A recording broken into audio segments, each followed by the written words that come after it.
እንጀራ ካርቦሃይድሬት ነው። ዳቦ እንበላለን፣ ካርቦሃይድሬት ነው። ከስንዴ ከገብስ ከጤፍ ዋቴቨር እስከሰራነው ድረስ ካርቦሃይድሬት ነው። ሰላም ወገኖች፣ ዛሬም ተመልሼ መጥቻለሁ። ዶክተር ማርቆስ ከጤና ሆሊስቲክ። ብዙ ጊዜ በተደጋጋሚ ካርቦሃይድሬት ምግቦች የትኞቹ ናቸው? እንጀራም ካርቦሃይድሬት ነው ወይ? ዳቦንም ይጨምራል ወይ ካርቦሃይድሬት? እንደዚህ አይነት ነገሮች በውስጥ መስመር ይደርሱኛል። እንግዲህ ደጋግሜ በካርቦሃይድሬት ላይ ተናግሬያለሁ። ሌሎች ሰዎችም ይናገራሉ። ይህ እንግዲህ መሰረታዊ የሆነ ግንዛቤ ነው። አለማወቅ እንግዲህ ወንጀል አይደለም። ስለ ካርቦሃይድሬቶች በሀገራችን በእኛ በኢትዮጵያ ኮንቴክስት ያሉት ምግቦች ካርቦሃይድሬት የሚባሉት እነማን ናቸው? ካርቦሃይድሬት ከሶስቱ የምግብ መደቦች ውስጥ ነው። እነሱ ምንድናቸው? ሶስቱ ማክሮኒውትሪየንትስ የሚባሉት ናቸው። ስለዚህ አንደኛው ካርቦሃይድሬት ነው፣ ሁለተኛው ፕሮቲን ነው፣ ሶስተኛው ደግሞ ፋት ነው፣ ቅባት ነው። ካርቦሃይድሬት ዋና ተግባሩ የኃይል የጉልበት ምንጭነት ነው የሚሆነው። የኃይል ምንጭ ነው ካርቦሃይድሬት። በጣም ብቁ በበቂ ሁኔታ እንደ ምንጭነት ለኃይል ምንጭነት የሚያገለግለን ካርቦሃይድሬት ነው። በእኛ ሀገር ኮንቴክስት ግን አሁን ካርቦሃይድሬት የሚባሉት እነማን ናቸው ነው ጥያቄው። ስለዚህ መጀመሪያ ደስ ትዝ የሚለን ያው ስቴፕል ፉዳችን ይሄ በብዛት በስታንዳርድ ደረጃ በሁሉም ነገር ላይ አብረን የምንበላው ነገር ማን ነው ካላችሁኝ እንጀራ ነው። እንጀራ ከምንድን ነው የሚሰራው ካላችሁኝ ከጤፍ ነው እንበል። ከጤፍ ነው ግን ከሌላም ነገር መሰራት ይችላል፣ ይቀላቀላል። ስለዚህ እንጀራ ካርቦሃይድሬት ነው። ካርቦሃይድሬት ስንላቸው ደግሞ ጥሩ ካርቦሃይድሬት አለ፣ መጥፎ ካርቦሃይድሬት አለ፣ የተሻለ ካርቦሃይድሬት አለ፣ ማነጻጸር አለ። አሁን እኔ ማነጻጸር ላይ አልገባሁም። ካርቦሃይድሬት ምንድን ነው ያላችሁኝ? አም ቴሊንግ እንጀራ ካርቦሃይድሬት ነው። ዳቦ እንበላለን፣ ካርቦሃይድሬት ነው። ከስንዴ ከገብስ ከጤፍ ዋቴቨር እስከሰራነው ድረስ ካርቦሃይድሬት ነው። ስለዚህ እንጀራ ዳቦ እያል ምግቦችን ከመዘረዝር ይልቁንስ እነኚህ ምግቦች የሚሰሩባቸውን ግብአቶች ብናገር ነው የሚሻለው። ስለዚህ ጤፍ ካርቦሃይድሬት ነው፣ ስንዴ ካርቦሃይድሬት ነው፣ ገብስ ካርቦሃይድሬት ነው፣ አጃ ካርቦሃይድሬት ነው፣ በቆሎ ካርቦሃይድሬት ነው፣ ድንች ካርቦሃይድሬት ነው። ከነሱ የተሰራው ምግብ ደግሞ ካርቦሃይድሬት ነው ማለት ነው። ስለዚህ ከስንዴ ምን ይሰራል? ዳቦ ይሰራል። ዳቦ ብቻ አይደለም፣ ከዛ በኋላ ኬክ ይሰራል፣ ብስኩት ይሰራል፣ ፓስታ ይሰራል፣ መኮሮኒ ይሰራል። በነገራችን ላይ የረሳሁት ሩዝ ካርቦሃይድሬት ነው። ስለዚህ ከነኚህ ነገሮች የተሰሩ ነገሮች በሙሉ ካርቦሃይድሬቶች ናቸው። ሌላው ካርቦሃይድሬት ደግሞ ፕሮቲን ናቸው እያል ብናዳንቃቸውም ሌጊዩምስ፣ እነኚህ እንደነ አተር፣ ባቄላ፣ ሽምብራ፣ ምስር፣ ሶያ ቢንስ፣ እነኚህ ነገሮች በሙሉ ፕሮቲን አላቸው በውስጡ፣ ግን ካርቦሃይድሬትም አላቸው።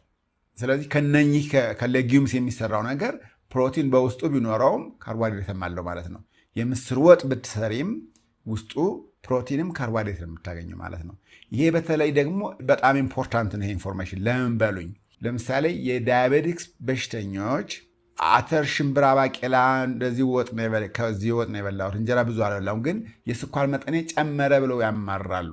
ለምንድን ነው ብትሉኝ፣ ፕሮቲንም ቢያገኙም ከሽምብራ፣ ከአተር፣ ከባቄላው፣ ከምስሩ ምናምን ነገር ከውስጡ ካርቦሃይድሬትም ስላለው ሹገራቸውን ሊጨምር ይችላል። አንዱ ከሌላው ይሻላል የስ፣ ግን ሁሉም ካርቦሃይድሬት ናቸው።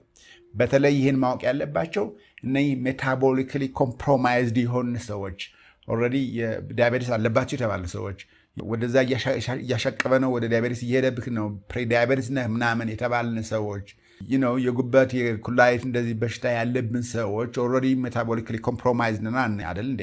ስለዚህ እነኛ ሰዎች እነኚህ ነገር ማወቅ አለብን። አሁን ወደ ምን ላይ ነው መሰላችሁ?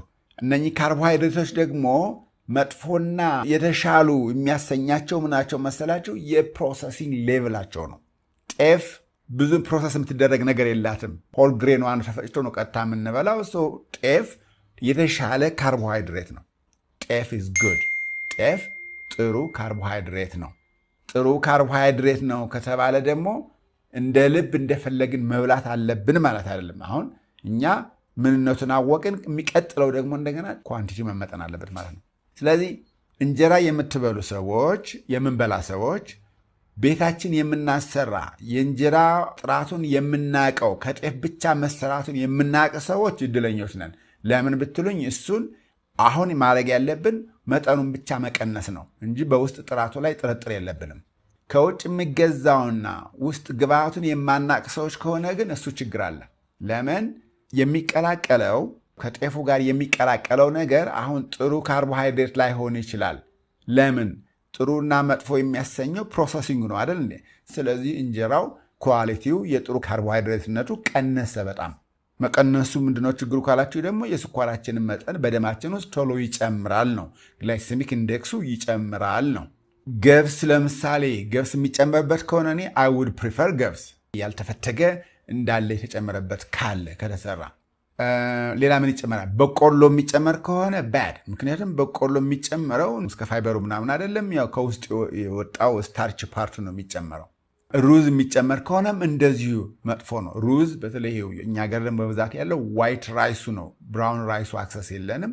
ስለዚህ የዋይት ራይሱ ግላይሴሚክ ኢንዴክሱ ሃይ ስለሆነ ስለዚህ ሩዝ የተጨመረበት ከጥሩ ካርቦሃይድሬትነቱ ወደ መጥፎ ካርቦሃይድሬትነት ወስደነዋል ማለት ነው። ከዚህ ቀጥሎ ደግሞ አሁን ዳቦ እንበል። ለምሳሌ ዳቦ የሚሰራው ከምንድን ነው? ከሆል ግሬኑ እንደዚሁ ተፈጭቶ የሆነ ከሆነ የተሻለ ካርቦሃይድሬት ነው፣ የተሻለ ዳቦ ነው።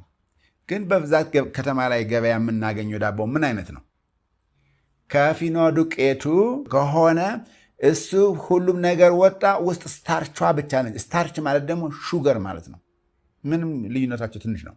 ስለዚህ ስኳር የተቀላቀለበት ስኳር ሊሆነ ትንሽ የቀረውን ነገር ስታርቹን ነው ተቦክቶ ዳቦ ተጋግሮ የሚመጣው።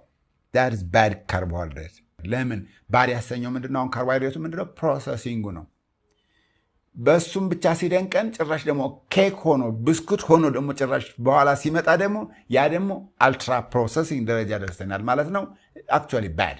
ስለዚህ አሁን ማንኛውም ሰው ሜታቦሊካሊ ሄልዚ የሆነም ሆነ ሜታቦሊካሊ አንሄልዚ የሆነ ሰው መጀመሪያውኑ አቮይድ ማድረግ ያለበት መተው ያለበት ምንድን ነው ካላችሁኝ፣ እነኚህ አልትራ ፕሮሰስ ፉዶች ናቸው። እነሱ ማን ናቸው ካላችሁኝ፣ ብስኩት፣ ኬክ፣ ጤና ጣፋጭ ነገር የተጨመረባቸው ነገሮች። ለምንድን ነው ኬኩ ብስኩቱ ለምንድን ነው ከዳቦ የባሰ መጥፎ የሚሆነው? ሁለቱም የሚሰሩት ከፊኖ ዱቄቱ ነው እኮ አይደል እንዴ? ግን ማጣፈጫ የሚጨመርባቸው ስለሆነ we made it even very bad አድርገን የሚሰራ ነው የሆነው ማለት ነው፣ ካርቦሃይድሬቱን ማለት ነው። ስለዚህ ማንም ሰው መጀመሪያውኑ አሁን ጤናማ መሆን የሚፈልግ ሰው ማቆም ያለበት ኬክን፣ ብስኩትን እንደ ብርቅዬ በተለያየ ስም ወጥቶላቸው ማለት ነው መብላትን፣ እሱን ማቆም ነው። ብስኩትን ማቆም ነው። ፕሮሰስ የሆኑ ነገሮች፣ የታሸጉ ነገሮች አሁን ደግሞ መታሸግ ተጀምሯላ ከውጭ በሚመጣው በተለይ በቃ እነኚህ ፕሮሰስ ነገሮችን ማቆም ነው። እነሱ ሜንሊ ካርቦሃይድሬት ናቸው። ካርቦሃይድሬቶች ደግሞ የትኞቹ መስመራችሁ? አልትራ ፕሮሰስ ካርቦሃይድሬቶች ናቸው። እነሱ ምን ያደርጓቸዋል? እንደገባችሁ ወዲያውኑ ሄደው ስኳራቸውን፣ የደም ስኳራቸውን ማለት ነው ግሉኮሱን ያሳድጉታል በጣም። ያ ደግሞ ኢንሱሊን ሬዚስታንስ ከጊዜ በኋላ ስለሚያመጣ እሱ ከአንዱ ወደ ሌላው እየተሸጋገረ የበሽታ መደርደር ነው የሚሆነው። ኢት ሜይ ኖት ቢ ኢሚዲየት አይደለም፣ ወዲያውኑ ላይሆን ይችላል። ስለዚህ ካርቦሃይድሬት ምንድን ናቸው ካላችሁኝ፣ ግብአቱ ምንድን ነው የሚለውን የነገርኳችሁ እነሱን ዘርዝር ያለው ከእነሱ የሚመጡ ነገሮች በሙሉ ካርቦሃይድሬት ናቸው። ደግሞ ካርቦሃይድሬቶች ግን ጥሩና የተሻሉና መጥፎ ነገሮች አሉ ማለት ነው። የተሻሉ የሚባሉት ከሆል ግሬኑ እንደዚሁ የተፈጭተው የሚቀርቡ ነገሮች የተሻሉ ናቸው።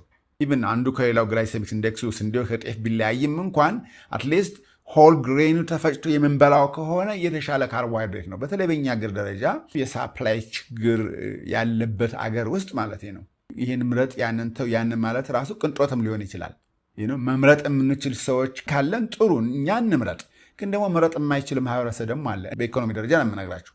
እነሱ ሰዎች ቢያንስ ሆል ግሬኑን የሚበልበትን ሁኔታ ብናመቻች